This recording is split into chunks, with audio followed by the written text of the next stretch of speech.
the YouTube stuff. Cool. I'll let you know if that shows up. Oh, yep. Ads are rolling. Should be good. Okay, well, welcome everybody to Good E-Reader Live. This is our end of year wrap up, and we're going to look at things that are going to be occurring for next year. So 2022. So Peter, this year's been okay for you?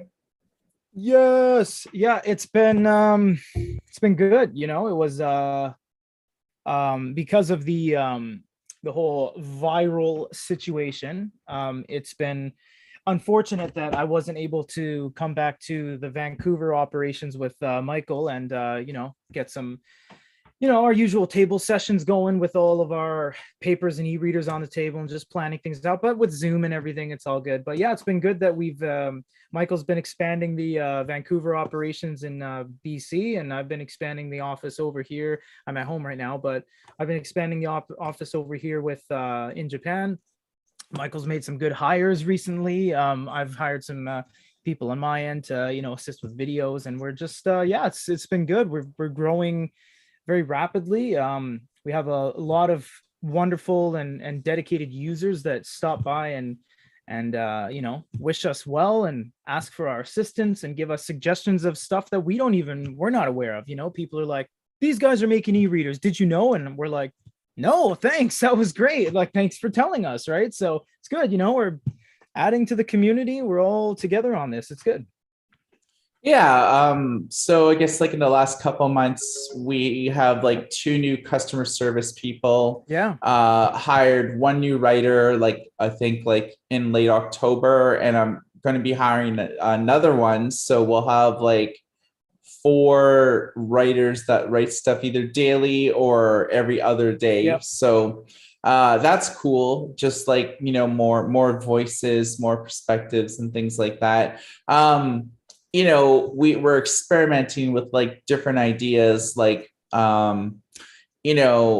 posting things like top ebooks of the week, top audiobooks of the week, and not just parodying what the New York Times bestseller list is, or what's popular on Apple Books or Google Books. We're going to take a data aggregation approach on what are the commonality factors between the Goodreads and Amazon and Barnes and Noble audiobooks and all these other retailers, and what are their bestsellers, and then kind of break it down to see break it down in position and stuff. So it'd be more data analyst, and also top ebooks, because it's I read a lot of ebooks every month. I mean, I could probably do something like that, but with audiobooks, I don't listen to 10 a month.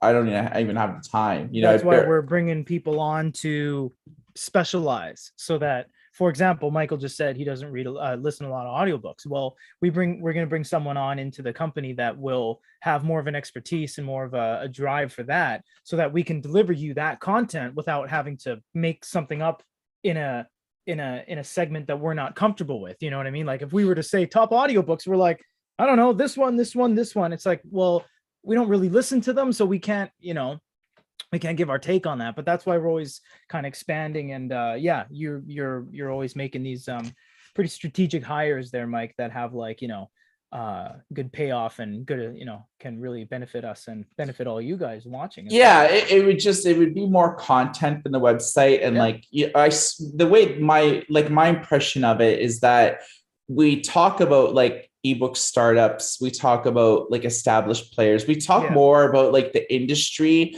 of ebooks and the industry of digital publishing. If there's top ebooks of the year lists that are going around from Amazon or Barnes and Noble, we report on those. We do our own top list of the year, but we don't do it on a monthly basis or a weekly basis and stuff like that. And there's so many e-readers that have audiobook functionality in it too. All the new Kobo stuff has it. You can listen to audiobooks on your Kindle. Most people prefer just to listen to them on a smartphone or tablet, but if we sort of put our recommendation lists on there, like on a weekly or monthly basis, I haven't decided yet. Yeah. It provides value. I mean, certainly ebooks provides like a ton of value just because What do you everyone. read on e-readers? Exactly. I mean, some people read Ebooks. manga and digital comics, but the Yeah, vast majority read ebooks. that's But what they're for. it's sort of hard to do ebooks because like ebooks are really personal. Like some people are like really into specific genres. Like I know some like a girl that I know, she's really into like romance but not into like erotica or like Yeah, yeah, werewolf yeah. fiction or like dinosaur like x-rated stories and stuff like that. She's not into that. But how do you put together like a compelling list that touches upon all the It's genres hard. that Yeah. appeals to more people? I just don't want to say like, the books that just came out this month, like a new Stephen King, a new Kristen Hanna, a new Yeah, yeah. Danielle Steele. That's old hat. That's like doing like a top 5 ebook readers of the year, and just doing like Amazon, Barnes and Noble, and Kobo, and that's it. And not and That's not it. touch and not touching like any of like the other brands and stuff That's like right. that. Someone we had a bunch of comments on that after the guys scripted the video for the top 10 e-readers or something. And then when we made the video, people were commenting like, why do you guys why do you guys put all these weird ones in there? Storytel and like Ink Palm. Why do you do that? And I'm like, because they exist and like we're ranking them and okay, fine. Amazon Oasis, Amazon Kindle Paperwhite, Amazon Signature Edition, Amazon Basics. Yeah, Like, I mean, no, if guys, come you if on. you if you look at like ZenNet and Tom's Hardware and like The Verge and like all those sort of like bigger media companies that actually have like big offices with like hundreds of employees and stuff Yeah, like that, they do top lists and they just like do Kindles, Kobos, and Nooks. that's it. All those ones, they All don't they day don't long. touch Pocketbook, they don't talk about Onyx, they don't talk about any of like the sort of not major players, like the Mm-hmm. ones that are say popular in other markets. Yep. They don't touch e-notes, they don't talk about the Remarkable even. They don't talk about anything really else. They just talk about the mainstream stuff. And And there's 200 plus countries in the world, guys, and we have everyone joining us right now from Mexico, and we have a lot of Indonesian readers and watchers and listeners to us. So there's more countries than just the states. yeah, So exactly. And that's definitely, that's representative in like our coverage of e-readers. Like we yep, just don't talk about what's popular in North America. We talk about what's come out in Korea, yeah, what's come out of Taiwan, what's coming yeah. out of China. E-ink is made in Taiwan. It's a Taiwanese company. So I mean, the guys making all the screens is e-ink. You know what I mean? They're the guys that make all the EPDs for everything. So that's Yeah, we have that's a that's a more big deal. worldly approach just because like Peter and I have traveled to Yeah, dozens of countries over the years. And yeah,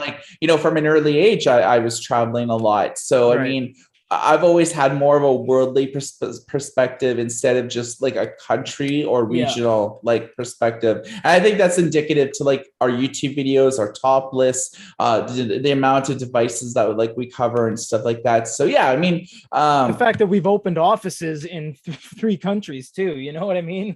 So that's something to be said. And our users are flowing in right now saying hi from Florida, hi from India, hi from Nepal, hi from Mexico. I mean, right there, that shows you guys that the community of people that love and appreciate e-readers is way outside of just North America. Hello from Saudi Arabia, and he's written his name in a language we can't read, but that's beside the point. You know what I mean? This is what it's all about. It's not just Amazon is the best, that's it. Well, sure, sales number is fine, but that doesn't mean that there isn't anything else out there, and there is a lot out there. There's a ton okay. of units out there. So let's get started on what's out there. I We found will. out. First, I want to say hi to 2 people because Okay, these sorry. guys come these guys come every single week. I think I haven't seen a live where Stephen Prosser and Courtney Bowman have not joined us. So that's very, very much appreciated by you guys to always be supporting us and always showing up. And that it's makes us do this, makes us want to do this more. So thank you very much. I That's want why to do we do this. this, Mike, to say hi to people. I want to do this even less now. I'm just All right. kidding. Okay, so last episode we talked about the Nook, and we kind of talked about it in terms of it being released, but it hadn't been released yet. So I found out some things about it that we weren't sure about even during like our review. So it is running. Okay, so this model of like the Nook is running Google Android 8.1. The Barnes& and Noble Nook Glow Light Plus, the 7.8 version, and the Glow Light 3 were both using Android 4.4. So we were getting reports that that there was syncing issues between the new e-reader and their previous gen e-readers. So say like you have the same book on both devices, right? And you open up the book on like the new Glow Light 4 and you read from like page 1 to like 100. If you load that same book on your Glow Light 3 or your Glow Light Plus, it won't sync to that page. It won't remember where you are, or even if you've started that book, and it's because of like the Android differences. So I have some pretty high level contacts at Barnes and Noble, so I brought this to their attention just because I got many emails from people asking about it, social media and stuff like that. So for everyone who has a new Nook or is thinking about it and has heard about these syncing issues, like wherever you've read about it, probably either like I don't think I've really written on it yet, just because I don't know how widespread it is or what specific models there it is. Like, does it apply also to their apps too, or just their e-ink devices? I don't really know, because like I don't have like the Nook Glow Light 3 to test it on. You know what I mean? That's like a 4 or 5 year old device. So yeah, I mean, I don't have that, but so that's what's happening with Android. That was the one thing that, I mean, Barnes and Noble never really released specs like that. I had to like beg them to like for them to actually tell me. And I finally got the actual resolution on it. It was it's better than the Nook Glow Light 3. So it's 1072 by 1404 and 300 ppi. And there's a screen protector that's been installed at the factory level that helps protect the e-paper display because it's a sunken bezel design. So there's no layer of glass or anything like that on top of it. So to protect the e-paper layer, they added like an extra screen protector It's at the scratch factory. resistant and glare free, as said on the box. So it's probably like a matte screen protector, but generally with exposed e-paper, they often actually put a layer on there to protect the e-paper against like scratches and dings. Because like not everyone's gonna buy the Nook cases that they come out, even though they have like 6 cases, like, you know, it's the same case, but they just have all these like different colors and stuff like that, which is actually pretty cool. So yeah, I mean, with this year around, it's like they released like an avalanche of cases and stuff, and they're like $19 US. So I mean, super cheap. Even in the stores, they're like $19. So yeah, super good. So those are the new things about the Nook that we didn't know. Like I just found out like literally like 2 days ago. Yeah, the Nook is it's an odd unit. They're still considered to be one of the top 3 from a brand recognition standpoint, track record, sales volume, all that kind of stuff. But they only exist in America. You can't get a Nook in like basically all of our users that are watching right now. A lot of them are in countries like Brazil, just landed here, and you guys are probably like, Nook, oh yeah, that thing. Like you can't really use it anywhere else but America. And for a short period of time, the UK back in like 2013, 14. But yeah, the Nook is one of those things where, and some of the people are commenting and saying like, isn't Nook going bankrupt? And it's just like, yeah, Nook has fallen a little bit to the wayside. We waited over 2.5 years, that's accurate, since the last release of an e-reader. And they come out with this really tiny, just kind of super plain Jane cookie cutter stamped out sugar cookie e-reader, and doesn't do a whole lot. The things the written on the box aside, scratch free screen protector, and it can read books. It's like, well, Yeah, that's been going on for a while now. Those very inherent, simple things. And, I'm not discrediting them, but at the same point, it's like after 2.5 years, you better come out with something, especially being released after your competitors so you can see exactly what they're doing. It's not like you released it first and then the competitors came out with all these fancy features, whether you want them or not. It is what it is. And you said, oh, wow, we made a mistake. No, you guys had time.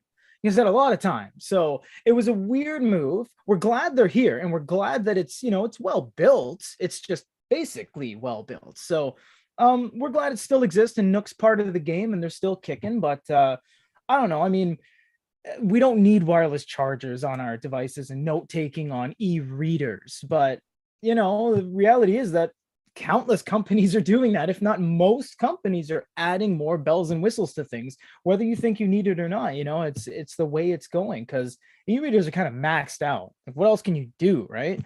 So that's kind of a little bit of a disappointment internally of the new Nook. But yeah, it's good that it's here, I should say. Okay, so looking back on what's happened this year, I'll hit on like a few like touch points, and you can weigh in, Peter, like if you want. The first thing I want to talk about is audiobooks.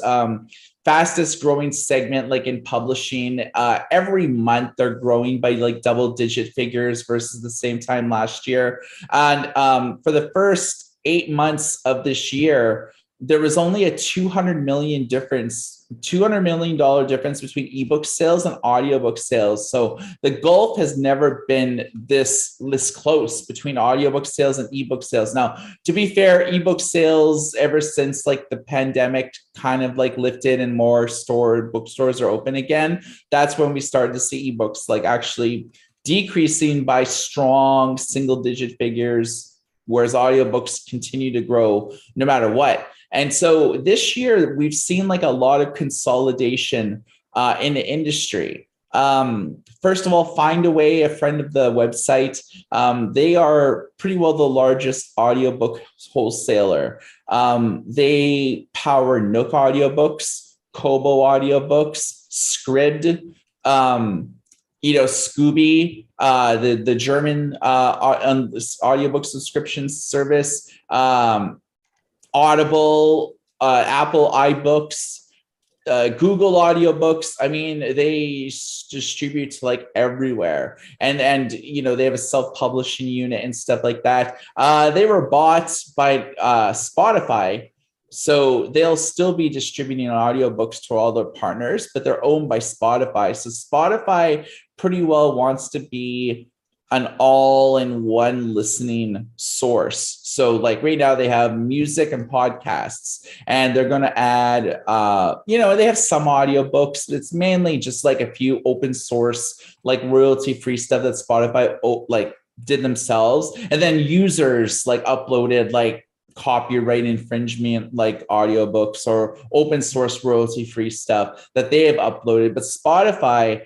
wants to get into audiobooks in a big way, and Findaway, it doesn't just have like 10,000, 50,000. They have like hundreds of thousands of audiobooks from all the biggest publishers. So it makes sense if Spotify wants to get into the game, it's better to own the company and get lower rates for those like audiobooks on the site, so you can maximize like your revenue, because they derive all the revenue from like memberships and subscriptions and stuff like that. I don't know how they're going to add audiobooks to like an ad-free tier like they do with music, where you kind of get interruptions between tracks where like you get advertisements played. But with audiobooks, there's really no breaks. Instead, they're in chapters. What are you going to do here? Like a L'Oreal commercial in between like chapter like 1 and 2. Like I have no idea how they're going to handle like the free tier with audiobooks. It may just be like a paid tier, like exclusive. But in any case, like Spotify getting into audiobooks will just like expand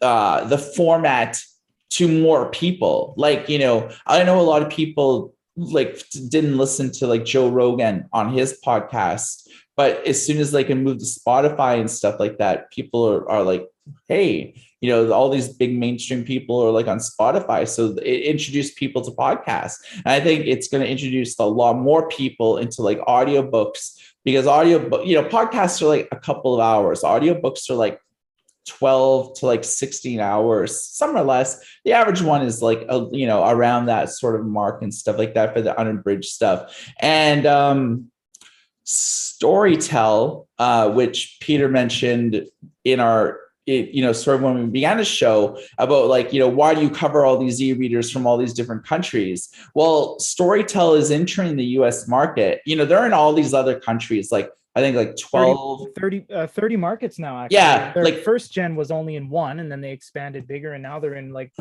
25 to 30 different markets. Yeah. Yeah, they're all over. They're like all over the world where like Audible isn't.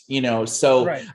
they bought audiobooks.com, and that has allowed them to enter the US market. So why do you have to buy companies to enter specific markets? Well, if you want to enter the US market, you have to like negotiate with all the publishers to get like rates, to figure out if you're going to do the unlimited model, if so, how many pages read or with an ebook, or how many minutes listened to in an audiobook. Does it like register to, say I have an audiobook company, and Peter, you're gonna like read, you're gonna listen to an unlimited subscription model on my app, and you're going to listen to an audiobook for like 30 minutes. Well, because he's listened to it after a certain like threshold, I have to pay the entire audiobook amount to the publisher. So it's easier if I'm going to like enter the US that I buy a company that already has the rights to like hundreds of thousands of audiobooks. So I don't have to like worry about negotiating deals. I'm not scrambling. It's not going to take literally years to do. It's just easier to spend a few $100 million and purchase like a company that already like has CarPlay integration, that has Android Auto. The infrastructure. If a company already has the infrastructure, it's way easier to buy it and go, we bought it, it's ours. Okay, cool. Let's get going, take down the sign, put our sign, that's it. To build it from the ground up and create something and hire people and make this and get servers localized and stuff, that takes a long time. So to just buy something that's already established is way easier. So I mean, and then earlier this year, KKR bought RB Digital. So they bought sort of like the recorded books, like their retail arm. So I mean, it's everybody who offers audiobooks like on a retail level has pretty well all been purchased. I mean, even like Overdrive, like a couple of years ago, was like, snapped up by like Rakuten and then sold. Actually, I believe they were sold to KKR as well. Everybody who does audiobooks is just getting gobbled up, sometimes just even traded like playing card, like, baseball cards, to somebody else. So, I mean, that's the one trend in 2021 is just like the consolidation of the audiobook industry. And there just isn't that many players left, like at least bigger players in North America. There might be like smaller regional players in other markets that we may see more movement on that, but I'm not really familiar with, audiobook companies really outside of like Western Europe and North America. Not too familiar with what's happening in like, Indonesia or, Japan, even like Singapore. I'm not too familiar if there's like regional players that offer audiobooks and they're doing it small and regional. So I'm just like not sure, but I know more about like the global sort of players and stuff like that. With ebooks, I mean, it's like the same old. There really isn't anything. Like ebooks are matured, unlike audiobooks, which is like right now they're on their way to being mature. Ebooks are really mature. I mean, like the formats have been established. I remember when we first started Goody Reader, we used to have like not just EPUBs or like the Amazon formats, but we had like LRF, PRC, LRF, like the Microsoft formats. Sony had their own formats. Everybody had their own formats for their own like devices. So like Windows had formats for like, ebooks. if you bought a Sony reader, they had a specific format for those devices. So, I mean, it was the Wild West for a while. And then, the formats matured, EPUB, PDF, and a few different Amazon formats are pretty well the de facto standard. So, we didn't really see a lot of movement this year, like in ebooks, because pretty well everyone who offers it have just been staying consistent. There really hasn't been any companies that have gone bankrupt or anything like that. If anything, just more ebooks are being produced, just like audiobooks, because of like the explosive growth. I mean, everyone's like digitizing their backlist catalog. They're digitizing more of the frontlist catalog.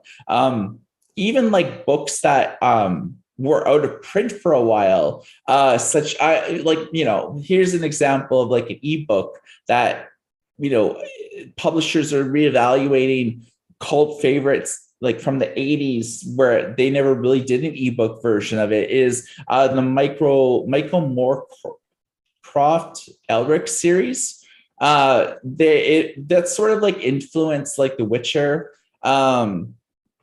They had like a bunch of novels, like I think like 9 in like the 80s and early 90s, but they never really digitized it. So they're doing like sort of like an issuing of it. Even just like the paperbacks sell for like hundreds of dollars on like 8 books because like they're just out of print. You can't even find them anymore. So, this is the thing with like ebooks, how they're maturing. So they're kind of like going back to like cult favorites, redigitizing them. It's like a remaster version without adding additional content.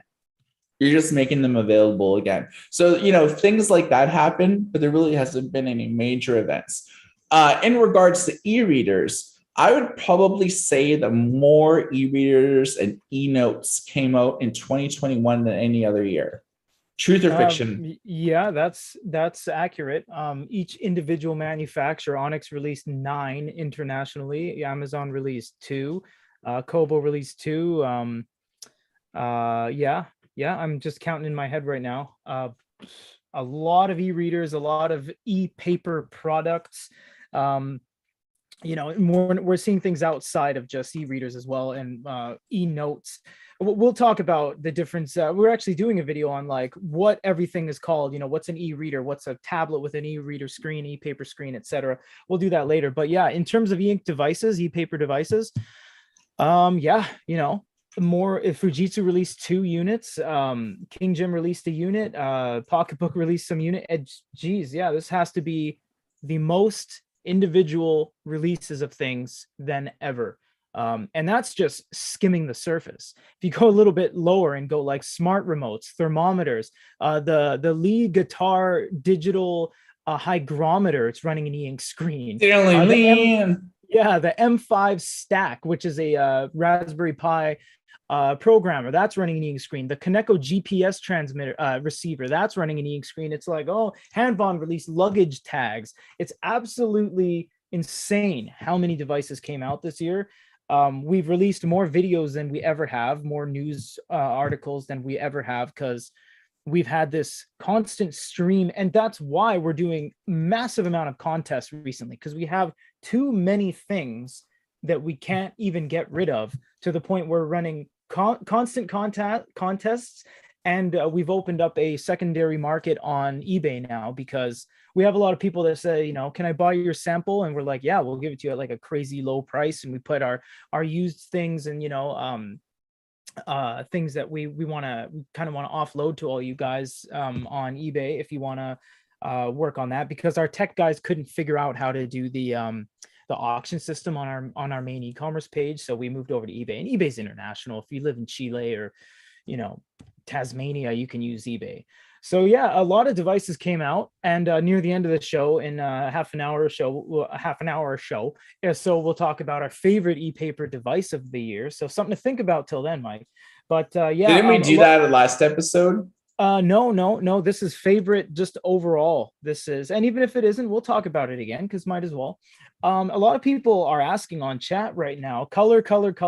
So thank you for your piece on audiobooks, and some people are weighing in on that for sure. But a lot of people want to know about color. So in the past 18 months or so, we've seen 10 plus color devices come out. including the fabled Sony DPT panel that Sony was like, licking their chops over. Big Me picked it up first, and followed by actually a story you broke the other day, Mike. Itochu in Japan, some tech company, they bought a non-color panel, but they did buy it from Linfini, the guys that are distributing and somewhat manufacturing all the panels. So yeah, color is not done. Color is still going. There's DES that's somewhat questionable, the companies that are distributing it at least. But yeah, color's nowhere near done. It's, if anything, it's just getting started. Color's been around for 11 years already, so it's definitely not slowing down. We've already seen many companies adopt color, everyone from Pocketbook to Onyx to Hisense. Big Me has color. Goyue out of China has color. A lot of guys are running color right now. And there's no stopping it. Some people are asking, when will Amazon do color, Mike? Question mark. That's like not the elephant in the room, but just kind of a constant question of ours. No, never. Yeah, probably not. Amazon has never paved the way for anything. They don't innovate for their e-readers. They weren't the first to do glow light. They weren't the first to do audio. They weren't even the first to do e-readers. Sony ousted them by 3.5 years.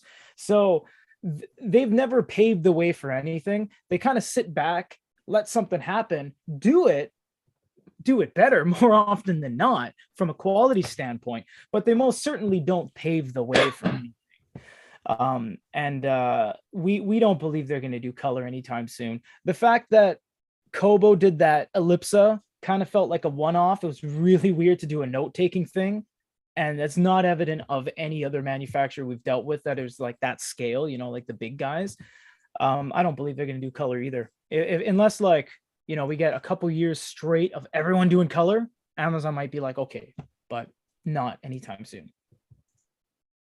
Yeah, I mean, I just don't think that e-paper is like ready for prime time yet. No, too many people would complain that it's so slow, and I'll just buy a tablet. Yeah, I mean, Acer it's tablet. only 100 PPI of color. It's That's right. 4,000 color combinations. I mean, for people that have iPhones or Android phones or tablets or whatever, it's just like you're used to millions of colors of not seeing any pixels, and like the speed of the units you're used to. Yeah, I mean, e-readers, I think that if you buy a Kindle, you know what you're getting yourself involved in. But as soon as you start to get into color, it has to look pretty good for people to buy it and be happy with it, and it not look washed out like an old magazine from like the 1970s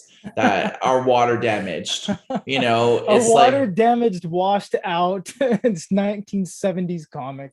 That's pretty accurate. You know what, you make a good point. If you look at the InkPad color by Pocketbook, which is the best looking color e-ink device, it looks great when you're looking at it.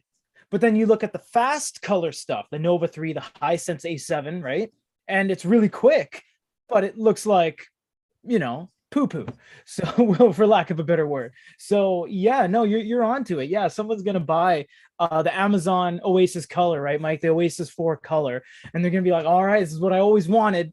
And you're reading your graphic novels and Esquire magazine, and you're just like, what am I doing something wrong? Is it sun damage? Like, what's happening, right? Because it's not there for the average person. The person that'll walk into a Best Buy and buy it kind of person, we're not there yet. Yeah, I mean, color has to be at 300 PPI, not 100 PPI. Nobody like will seriously ever embrace the technology. And there's a reason why Onyx, I think this year, released 9 products. Only one of them was color. Correct. Pocketbook released 3, maybe. InkPad light, InkPad color.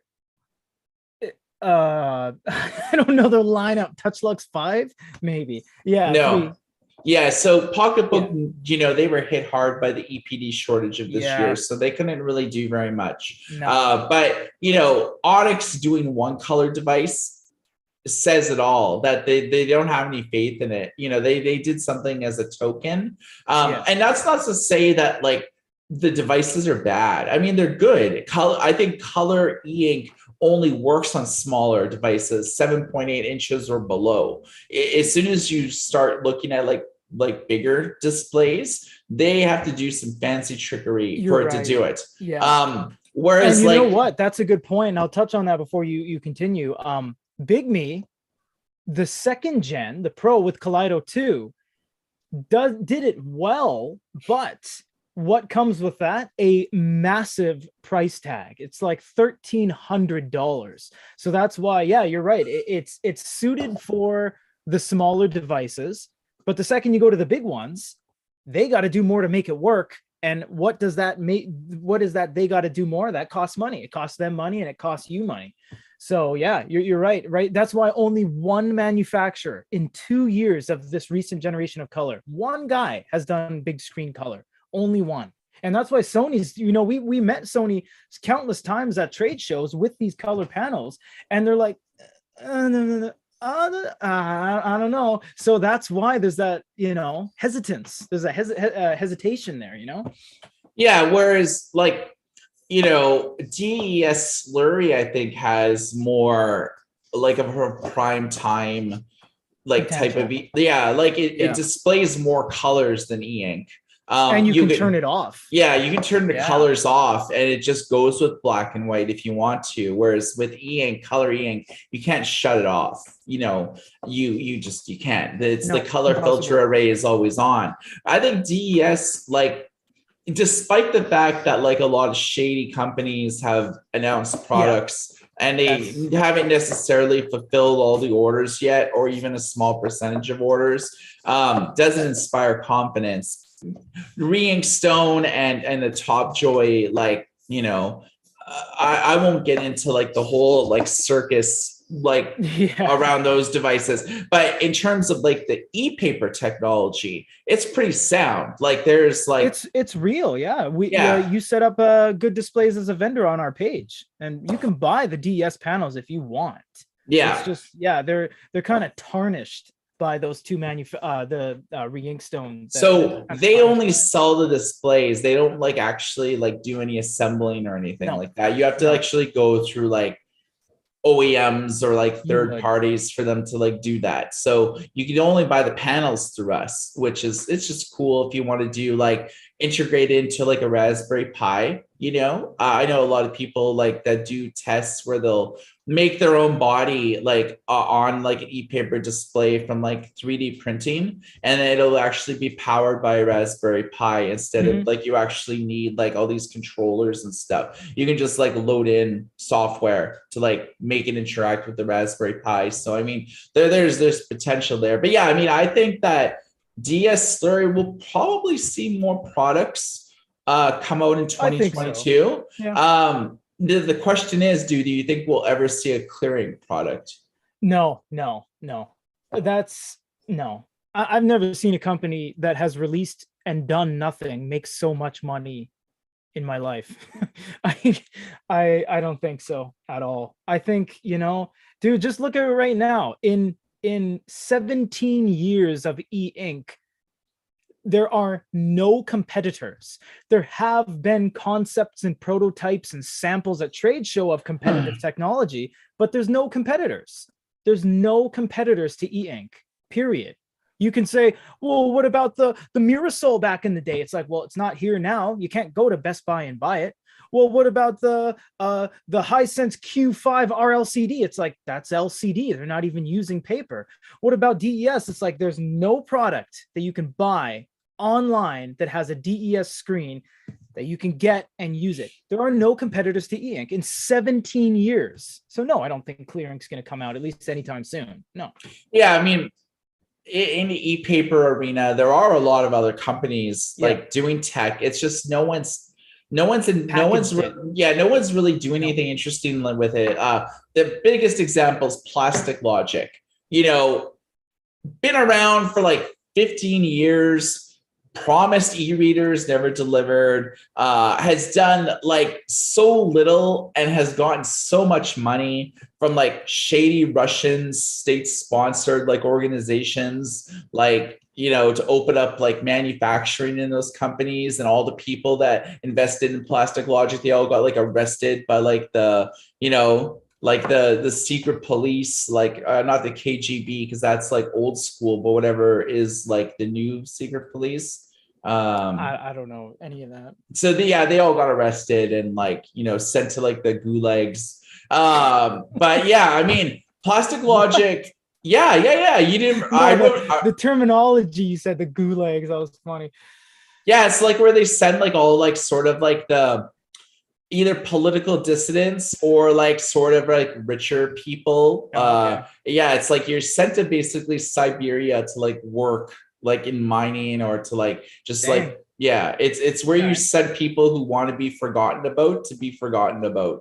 But yeah, I mean, Plastic Logic, perfect example, like clearing hundreds of millions of dollars raised throughout the year. They did like one smart bracelet. They did like one wind bomber jacket with like a little e-ink like thing on it to tell like, That's cool, like actually. you know, like you know, to basically like say the guy's name, you know. Well, that's just an NFC tag, but Yeah. okay. It's, you know, they've done like ridiculous stuff like that, and Yeah. it's like hundreds of millions of dollars over the years. They had like 3 factories in 3 different countries. It's like they've done nothing, and then, you know, and they're still around. You know, it's Yeah. not like they're out of business, and you know, you open up their Right. factory doors and it's like there's, you know, there's no slaves there like attached to chains, like, you know, like when they used to like travel the world during like the age of discovery, you know, people would actually be rowing like massive rower things with like all their like legs would be chained together, and it's like, you know,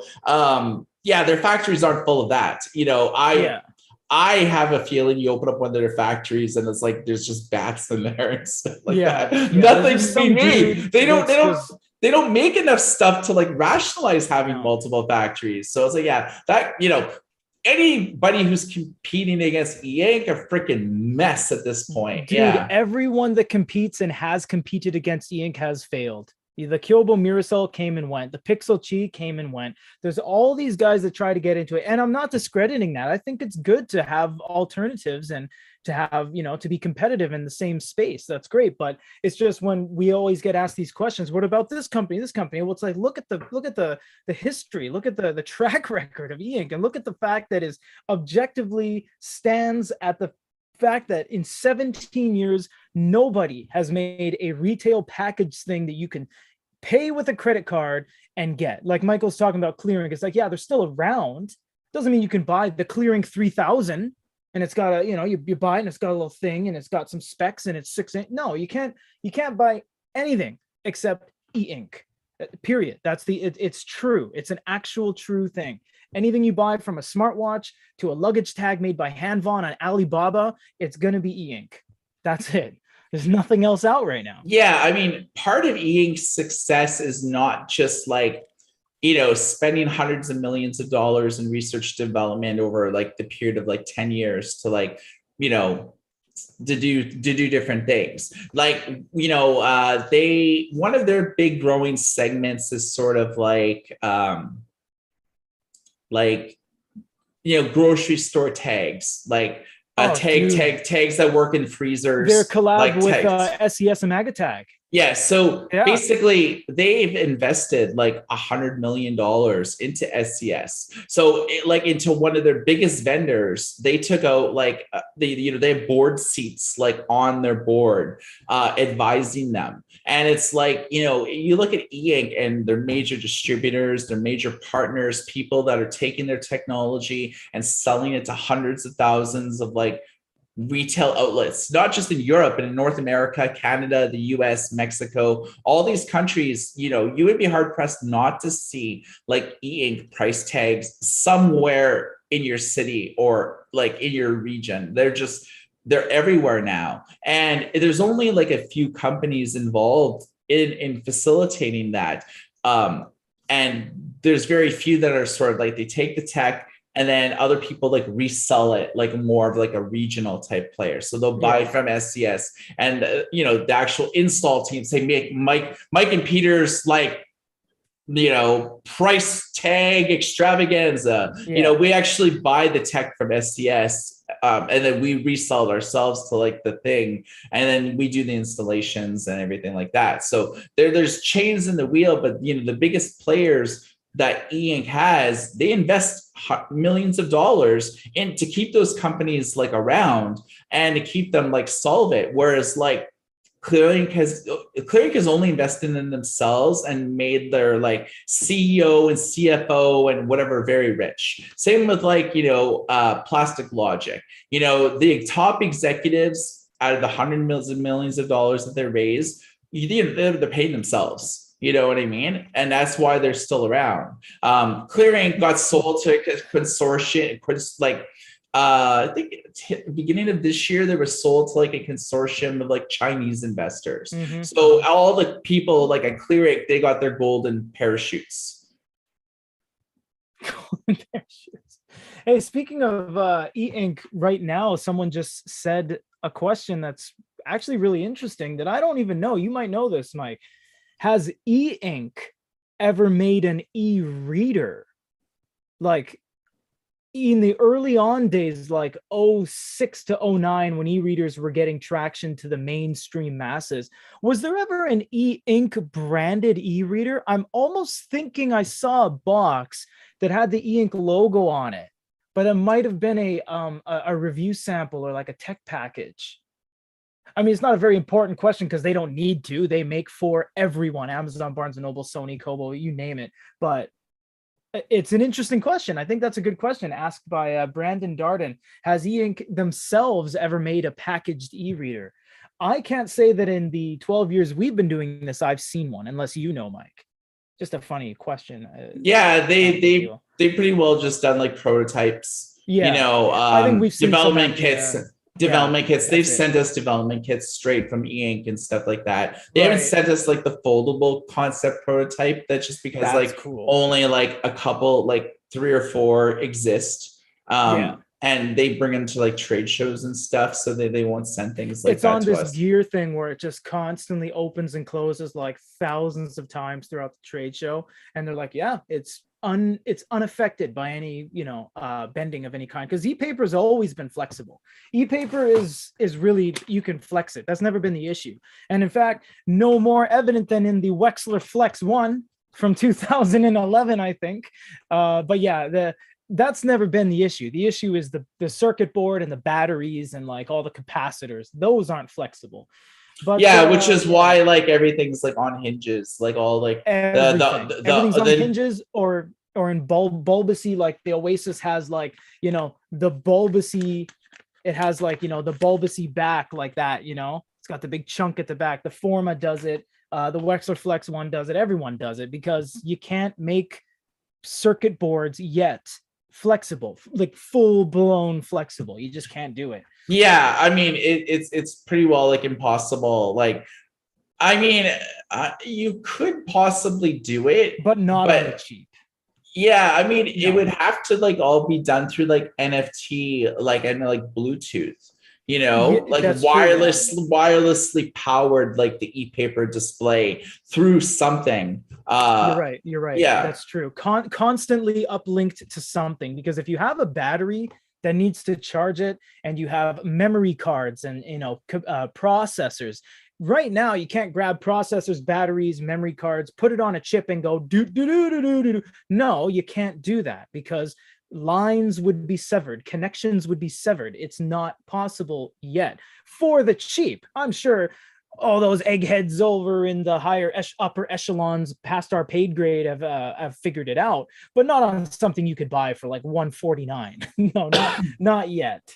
Yeah, I mean, flexible components don't really exist yet. I mean, you could get them small enough that you could just like, but then again, they would be just like visible on the bottom. It's like you would defeat the purpose of something super small and flexible. You would have to like put a body underneath it to protect all the components, so you're not getting like shocked and stuff like that.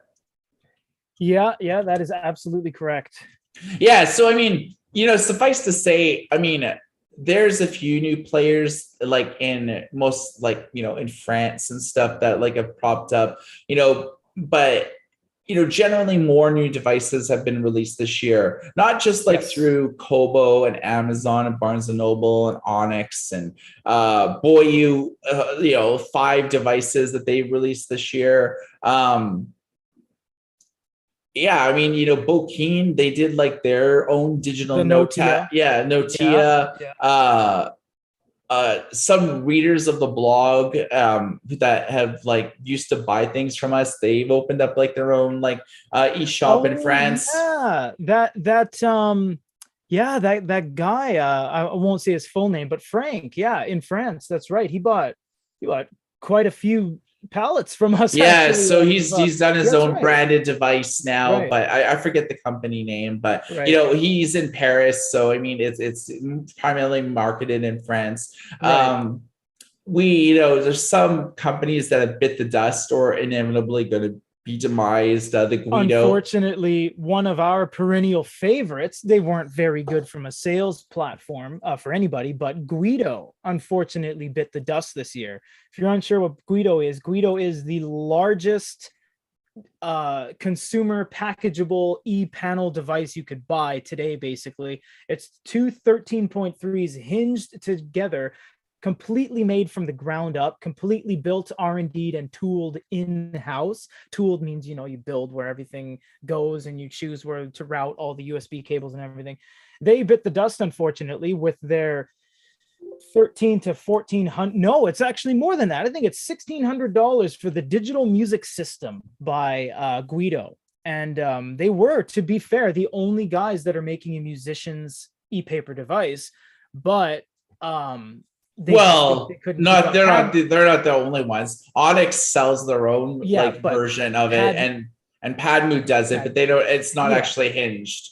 that's what I mean. Yeah, Padmu just gives you two. When you buy a Padmu system, they literally just ship you Onyx books, and there's a Ziploc bag. You open up the Ziploc bag. This is not a joke, and inside are Padmu stickers. And with no instruction, you stick them on your device. And that's it. And then it's Over top Padmu. of the Onyx You logo. actually do. That's not a joke. That's it. And that's I'm not trying to say, that's terrible, but that's what happens. Yeah, But I yeah, mean, that's, you look at Guido and it's like super quality device. Like quality. you're spending like 1,500, 1,600, It's a but lot. it's 300 a foot pedal. it's like literally like opens and closes like a real book with like a hinge that they developed themselves. And It's they not have like, infrared sensors, so you don't even have to touch the unit to change pages. You can be on your yeah. violin and go like this, and you've changed the page. So No one like else in does like that. in like 4 years, they only did like one product. That's it. Yeah. They had a few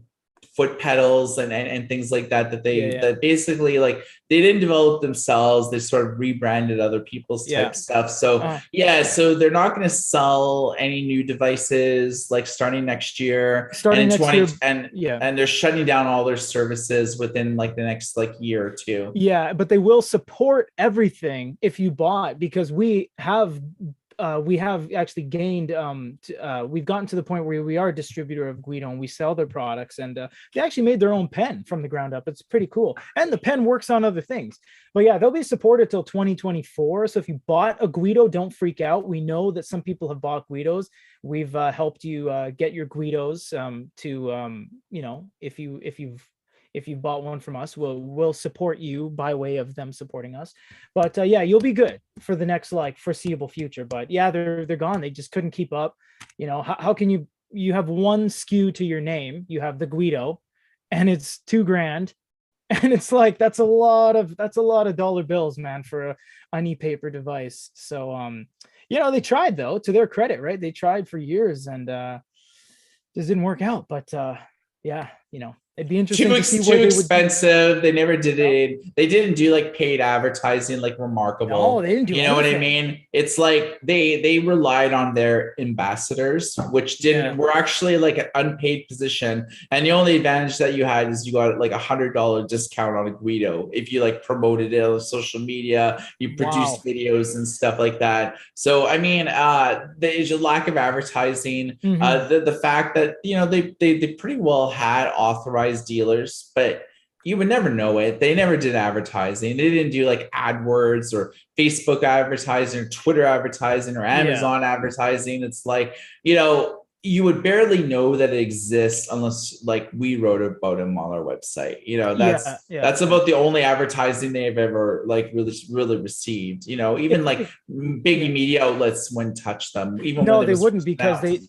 they met with us. They personally flew over from Japan to meet at our office in Vancouver. I remember when we first broke the story, but they relied on over the top inefficient things like that, like personally flying around to media outlets and showing their stuff. Like that's cool that you're dedicated, but it's not really the way you want to go if you want to be big time. But we did a funny video on it. We did a $2,000 e-reader versus a $200 e-reader. It's pretty funny. You should check it out. It's on our page. Okay, Um, so what's happening? So what's happening next year? Well, I know a few things. So, and like so, a lot of things depend on if the EPD shortage, which is the electronic paper display shortage, on E8 continues. They are trying to mitigate that by opening up like new sort of factory lines in existing factories. So they have like a sort of one line in Taiwan and one mm, line in Massachusetts in Hanover, I think it is. So they have like, and they want to like increase one production line in those two locations to two production lines in two locations. So mm, they're going to, they're hoping that they'll do that. And they've made like a big partnership with like 11 different Chinese companies close to where their largest factory in China is to try to help offset their own like EPD shortage. So they're going to have like all these other factories making components for them for like the final products. So like memory, CPUs, like motherboards, batteries, like all the like transistors and things like that. So they've sort of partnered with all these like sort of smaller companies to like make individual components so they could like feed it to like their large factory. So a lot of things are going to influence it this year. So like Tolino, for example, they never released a new product in 2021 because like they did the Vision 6, but they were going to do their version of the Sage, yeah. but they didn't have enough screens to do it because all the screens for that size screen went to Kobo, not to Hmm. Tolino. So Supernote, a Super. good I was gonna example. say, yeah. You They know, were they they were planning on releasing something this year, but they couldn't because they couldn't buy screens. Yeah. So, okay. So for next year, Supernote, I think, is going to be releasing a 100%. 13.3. That's what I think that they're going to do because I like think they're gonna do a big they've one. done two generations of 7.8 and 10.3. Yep. You really sort of don't want to like do another version of that. What are you gonna do? What are you gonna do if you do another 10.3? Right? Yeah. There's gonna be So nothing you could do. I have a feeling that, so all of this is like speculation Right. based on like historical like things and Right. things that I know in the industry. It's not like I was told off the record not to talk about this or anything like that. So everything I'm talking to you about is like I'm like extrapolating through my industry contacts that told me things, upstream supply chains, and just my general knowledge. So yeah, I think Supernote in 2022 will release the 13.3. Uh, Kobo will refresh their Nia and perhaps their Clara, but they won't do the Forma. I think like the Forma is going to be discontinued. I So think that that, already the Sage is the spiritual successor to it. Although yeah, not officially, I think it is. yeah. Yeah. So I think that they're going to not do the Forma. They're just going to like really, rely on the Libra 2, the Sage, the Clara HD, and the Nia. So sort of like entry level, like somewhat respectable, mid level, high end. You know, a 4 SKU is good. Having like a convoluted like lineup, you're getting to like Onyx territory where it's like they have so many devices. How do you know which is good? Onyx and Pocketbook. Yeah. Those those are tough. I'll just say that those are really tough to figure out. Amazon will likely not release a new Oasis, but I have a feeling that they'll do like another Kindle Basic, like refresh that with like Oh yeah, no, that's right. with the color temperature system. Yeah. I don't think that they're gonna do like the Oasis so close to the Paperwhites things, and I have a feeling because like the Paperwhites are 6.8 inches anyways, and what's the Oasis like 7 inches? Seven, yeah. So 6.8 versus 7. I don't think Virtually, that you can't tell the difference. I would probably say like I would, I'm not gonna. Yeah, I think Amazon's going to discontinue the Oasis. They're not going to make any new models. I think they're just going to have like the entry level Kindle and the 2 Paperwhite tiers for like the next like 3 or 4 years. That's what's going to carry them. The Oasis is like too long in the tooth, and it doesn't make sense to like market it because the whole draw on that is that the Kindles had 6-inch screens, but the Oasis has 7-inch screen. Mm-hmm. More screen real estate for ebooks. But now that the new Kindles have larger screens, there really isn't like any reason to just, to do the new Oasis unless you make it like 8 or 9 inches, which they're probably not going to do. Someone literally just said that. Brandon Darden just said while you were talking, just make the Oasis 1 inch bigger. That's true, because when the Oasis came out, the Forma came out and the Forma was 8 inches, whereas the Oasis was 7.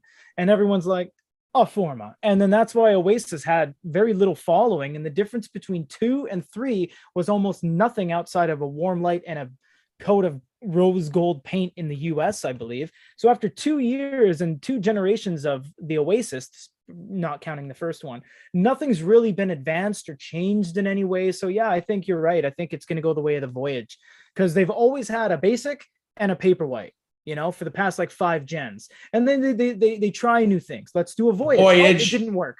Was that?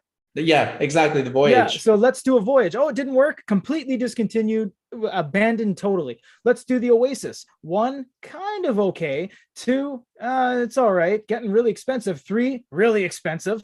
The Oasis 3, when it came out, the cellular GT top model was like $430 for an ebook reader. I don't think they're going to continue the Oasis at all. I think that'd be a good one. So I've been told that all new Kindles will not have 4G LTE options. Yeah, they're getting rid of that real quick. Yeah. So any future Kindles cellular options will no longer be supported. Yeah. And it's not like if you have an older Kindle now, like the Oasis 3 that had like, and you got the cellular model, it's like not like Amazon's shutting that server down, but they're not offering any new models going forward with cellular things. So if they do like a Kindle Basic, or say they do like not the Oasis 4, but they do something else like on the higher screen level, which I don't know if they're going to do next year. I just don't think that they're going to do it. Barnes & Noble, they're going to refresh their 7.8 Glow Light Plus in 2022. So you can expect that. I would say no to that one. That's one where I would just be like, I don't think they're going to do that, but that is a good assumption. Yeah. So they said that they're going to release something next year, but they didn't tell me. They didn't tell me what. Yeah, a lot of people said that this year that they were going to release something, and most manufacturers didn't. So it's just kind of like, that's why I haven't lost faith in it. Of course, it's just speculation, right? I would just say, especially a company like Barnes & Noble that is so few and far between in releases, I wouldn't say they'd release something next year. But hey, let's put a wager on it. Yeah, Tolino's going to do like a new version of the Epos based on the Sage. They'll catch up to the delays, and they'll release that. Yeah. So who else? Who else is left? I mean, there's no really point talking about Onyx. We all know that they're gonna do like the Lumi 3, Yeah, Note like 6, like Note I have Air one. Oh 3. yeah, all the complete revamp of all their line, and then when Android 12 comes out, Well, it's out they're gonna release now. all new units. But I was looking at Oh, actually Android 12, and really nothing of it like will really appeal to e-readers, because all Android e-readers are skinned. So yeah, you don't really get live widget like I know. features, and it's like you don't get the new settings menu features or be able to search for apps in the settings menu, because everyone like does their own like custom settings menu. Yeah, I yeah, was looking at like the big things of Android 12, and like literally nothing except for like a few of the options. Like none of the camera stuff would appear to it. None of the security stuff would really like be relevant. It's like, sure, you have a new version of Android, but like little to no apps are actually using the Android 12 API yet. Even just Amazon with their apps never really used it. Like if you want to install the Amazon App Store at Android 12, it only started working this week. So yeah, I mean, yeah. obviously Onyx will They're probably, still gonna do it. after about a year, they'll be like Android 12. Yep. What are the benefits of it? We don't You know, know what? You're absolutely right. No e-paper device outside of maybe a Hisense A7 smartphone will be able to take any sort of advantage over any of that. But you know what? It's written on the box, Android 12, and it will sell. People will buy it. People are going to buy it. You know how many? And I'm not looking down at people that buy it. I buy stuff when a new thing comes out all the time, of course. But the Nintendo Switch OLED, it's like, yeah. But you know what I mean? Like, if they have the ability to put Android 12 on the box and repackage something and resell something, you better believe they're going to do it.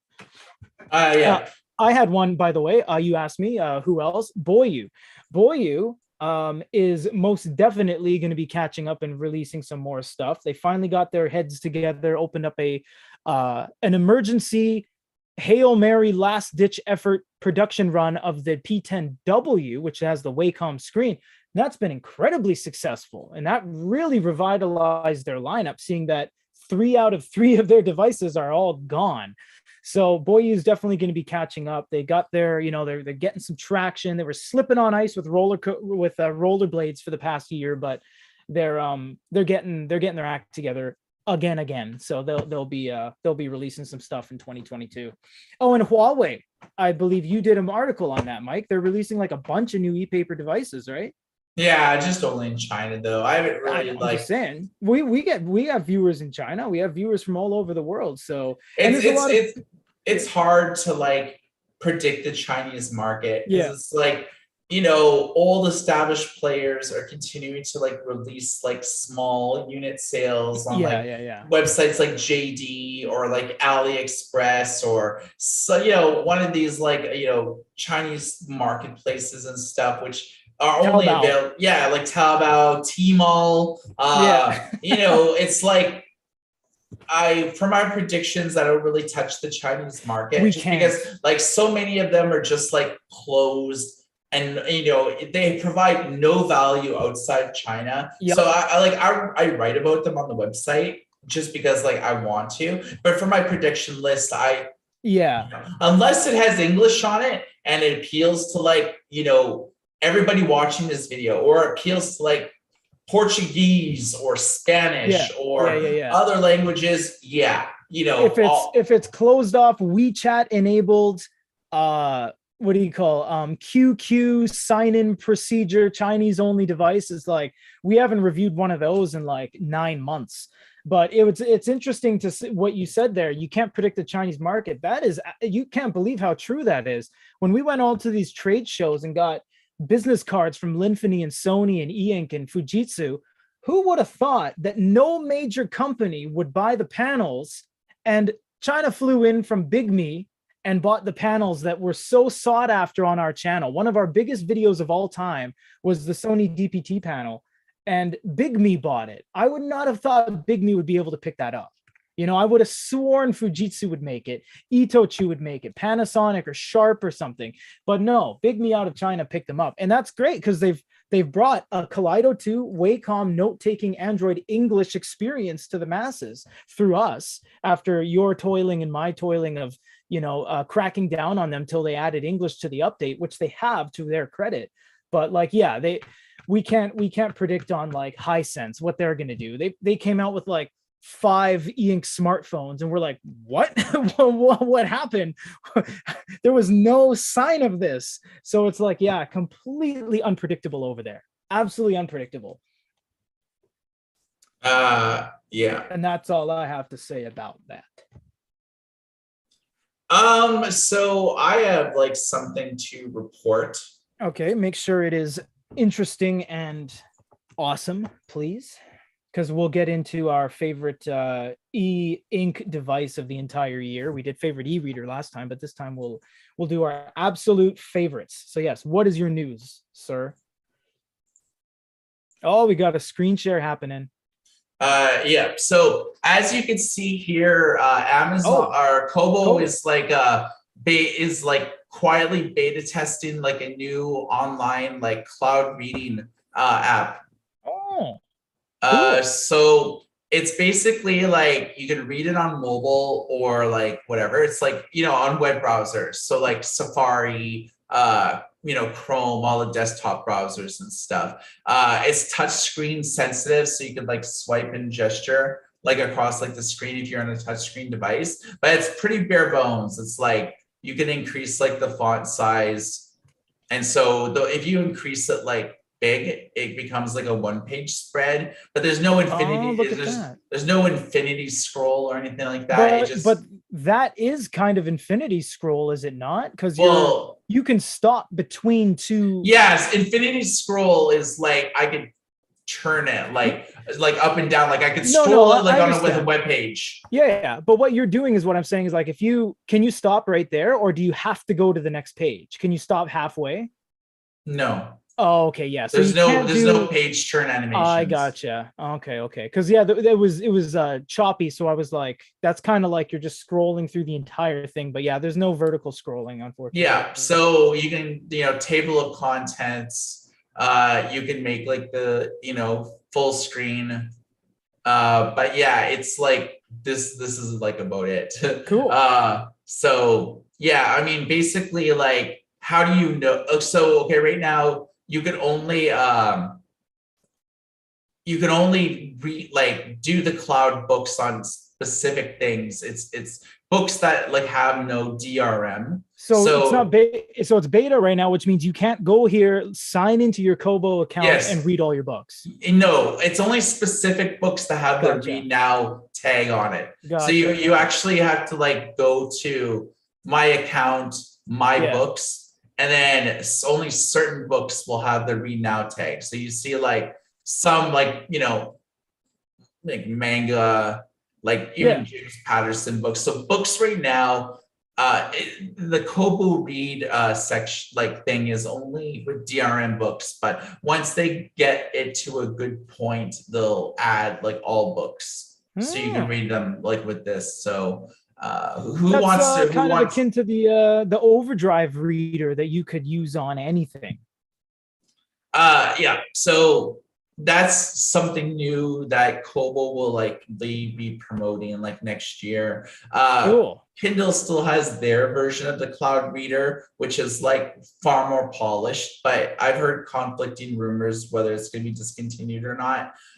Because like they still have their desktop software, they have like their Windows like software, so they have like a lot of different things. Sweet. I think it's time. We did a whole hour here, hour and 15 minutes. We got to talk about, last time we talked about our favorite e-reader, because this is what, we want to hear from you guys too, what your favorite e-reader is. Because you guys are saying like Nova 3, I love my Air 2, I love my Oasis. They should make a Kindle Mini. I mean, you guys are really chiming in on this. We absolutely love your enthusiasm towards all this. So okay, maybe instead, because we talked about our favorite e-readers and e-notes like e-reader. We talked about that last week. Maybe let's talk about what would be our like perfect e-reader or e-note. All right. So if you had like an unlimited budget, And you can make any e-ink device that you would want. Okay, so Peter, you have $1 million to do a Yeah. prototype. What would you make? Oh, okay.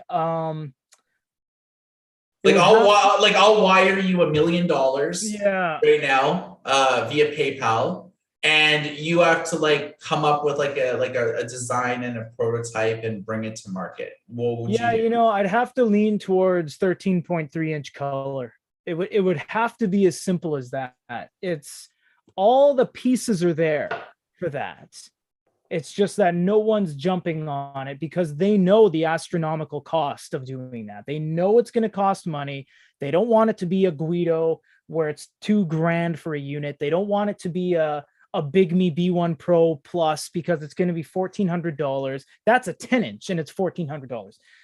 I think it would, given a perfect world, like, winning lottery ticket level of status, I would have to say 13.3-inch color Wacom with or without the bells and whistles, even if it's like a Fujitsu color kind of thing, that would be absolutely necessary for the point that there's nothing in color that will fit A4. A4 is a regular, worldwide, internationally recognized size of a piece of paper. And nothing will fit A4 on a big screen. There's only a handful of 13.3s now. Most of them don't even have glow lights. So for them to make a color, and a lot of people are asking about color large screen as well, to make a color E paper with a Wacom screen above 10.3, if anything, A4 size is what I would say would be what I would want to see.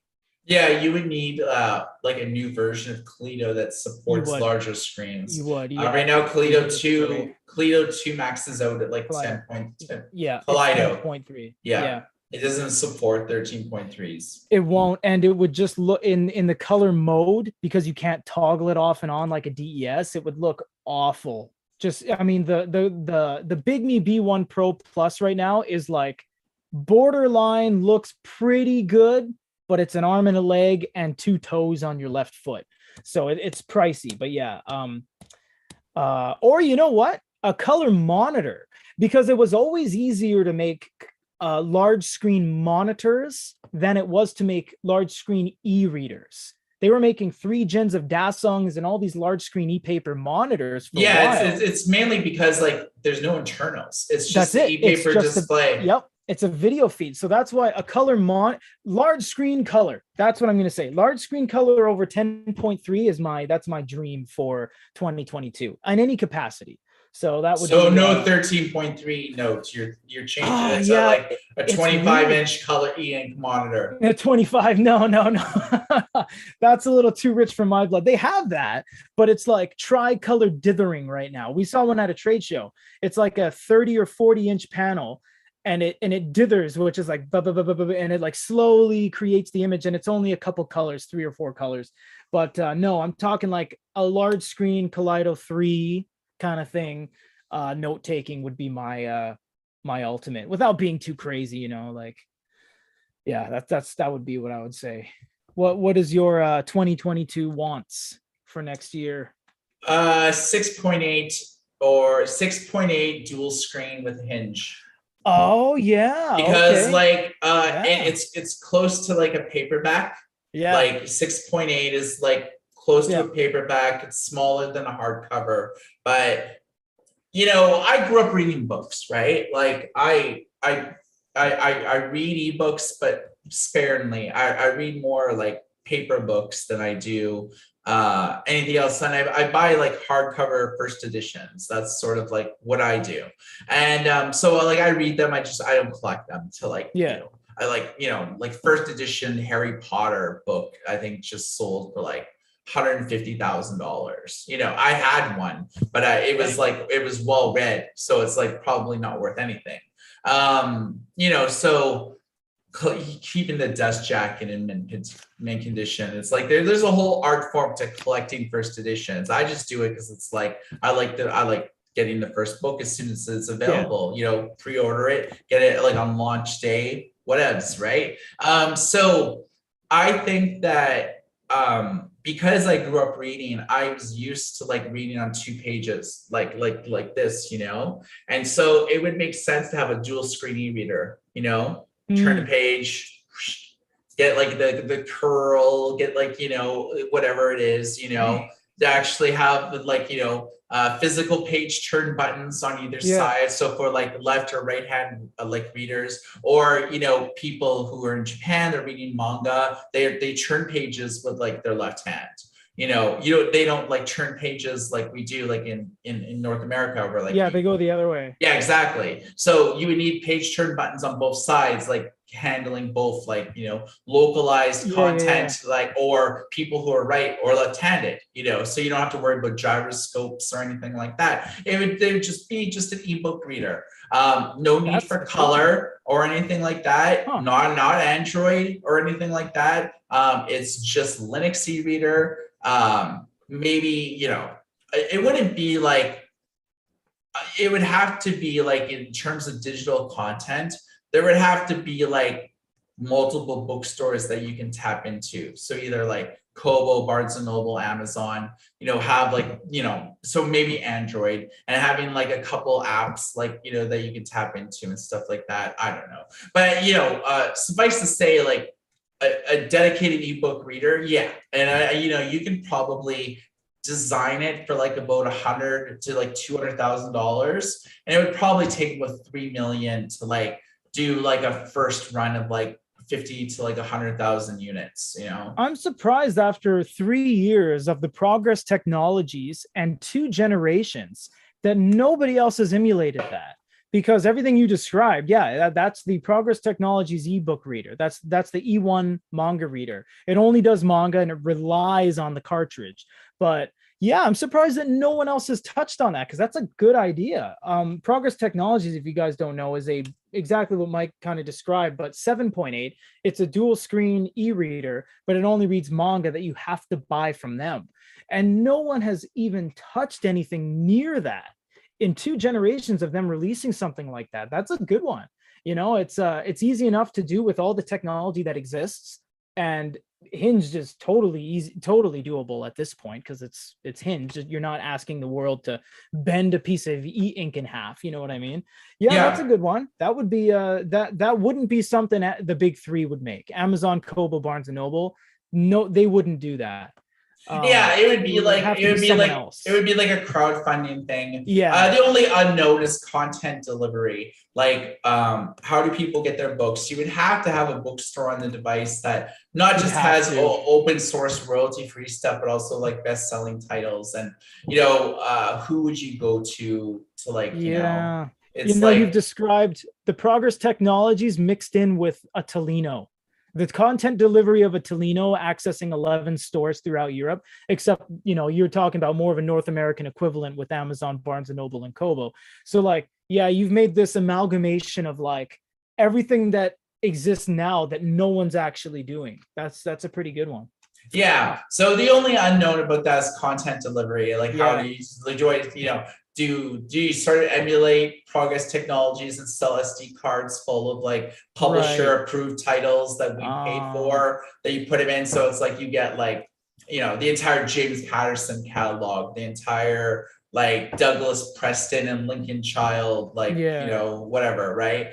That's the only unknown. You would have to have a good content delivery system, because like, there's too many e-readers that are really cool, but there's like no way, there's no like basically good bookstore on the device. If it is, it's like Frankenstein and Wuthering Heights and just like royalty free stuff that's like you read when you were like a kid and you have really no interest in reading. It's like you want to Yeah. read books by your favorite authors, Yeah. either backlist or front list. So that, as a startup, it's really hard to do that, especially if you live outside the US. Like there's white label ebook stores out there, but literally they cost like 75,000 a month, which Yeah. is Yeah. like Yeah. why like you don't see like a lot of really great bookstores on e-readers except for Kindles, Kobos, and Nooks. You buy a pocket book, royalty free stuff. You buy an Onyx book, royalty free stuff. And a lot of e-readers that are sold, they don't even have bookstores like on it at all. They just like have Android. It's like, sideload your own That's apps, the like, answer. Someone just said that.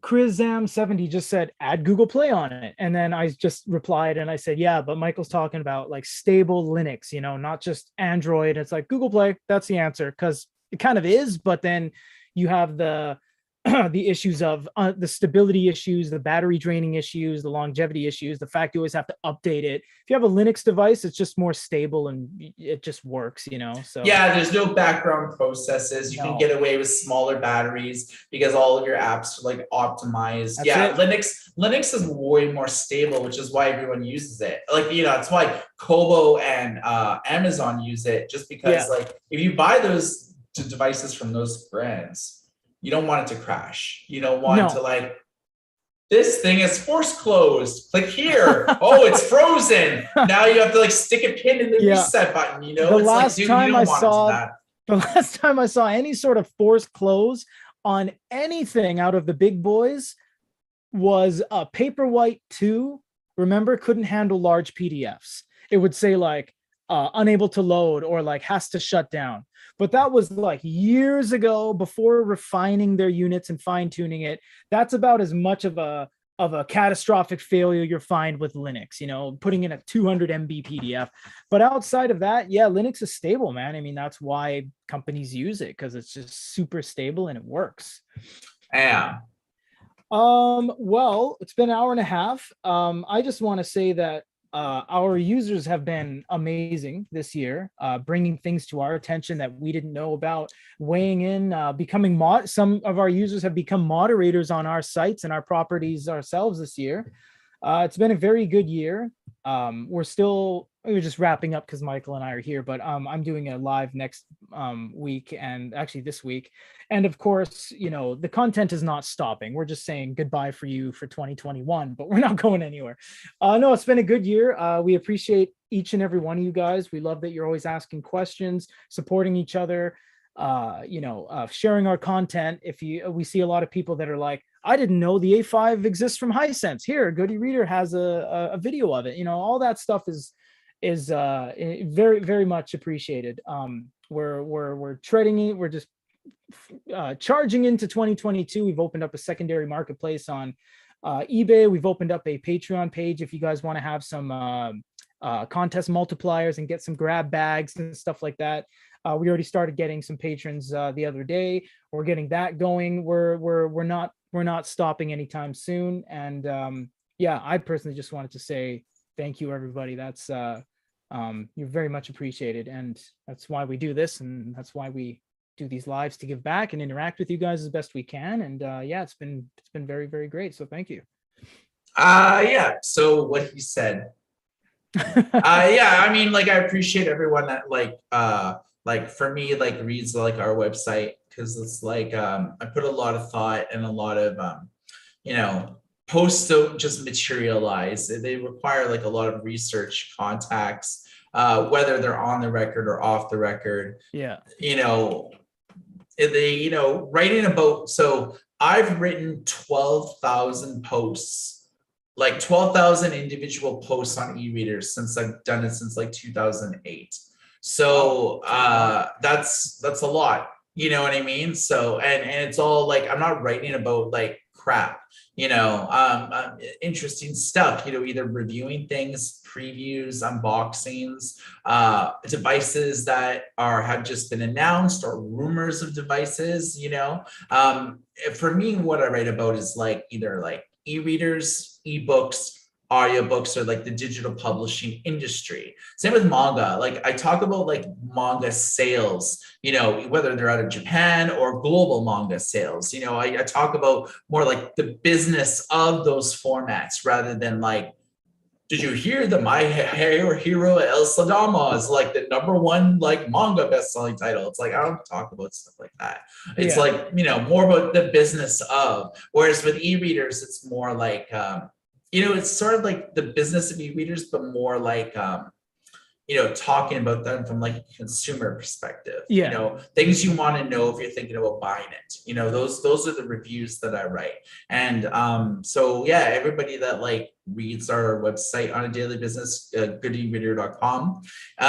We have new voices, new writers and stuff like that. So you can check out their unique perspectives on things. We're going to be hiring more writers in 2022. So you might want to stay tuned for that type of stuff. We just, for like the website and stuff, we just launched a Shopify store. So we have like a Good e-reader branded like Shopify store, just because like, we just want to provide like an alternative to like our WordPress, like WooCommerce, like store. Some people just like the Shopify like experience. They like people, the platform. Yeah. There's a lot of people that have Shopify accounts and Shop Pay already all set up. They like to pay in monthly installments and stuff like that. So we just like launched it just as like a service, to see if people would like gravitate to the platform, and a lot of people like have. So that's cool. But our primary like store is like still the goodereader.com/shop. So that's like the main store.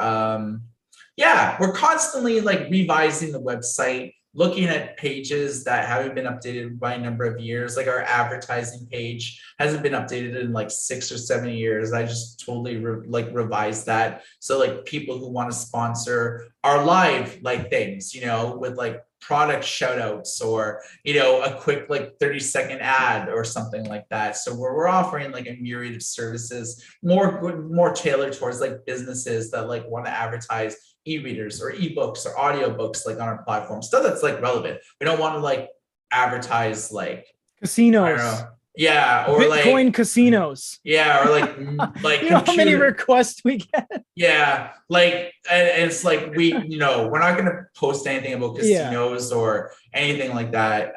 So that's our policy going forward. So we just want to like advertise things that are like within like our target like things. So anything to do with like e-readers, ebooks, audiobooks, anything like that.